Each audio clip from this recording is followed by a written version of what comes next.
Kemudian Allah mengatakan, wa ja'alna naumakum subata, dan kami telah menjadikan tidur kamu untuk berehat, supaya semua pergerakan berhenti, berehat setelah banyak bekerja, setelah banyak bergerak dan bekerja sepanjang waktu siang. Kita hanya akan menghargai tidur itu apabila kita kurang tidur, tuan-tuan.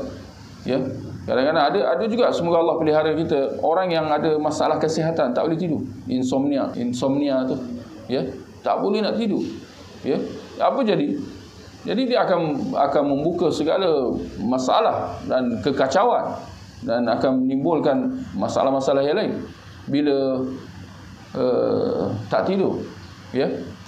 Dan sekali lagi saya mencelah, kalau berlaku ada pesakit yang berlaku kemalangan dan sebagainya di hospital misalnya, lumrah kalau doktor tu nak pastikan supaya dia pesakit tu rehat atau tidur, bagi dia tidur, biar dia tidur. Dan saya difahamkan kerana bila kita tidur, tubuh badan kita akan mengambil peluang itu untuk melakukan segala apa kerja pemulihan yang perlu.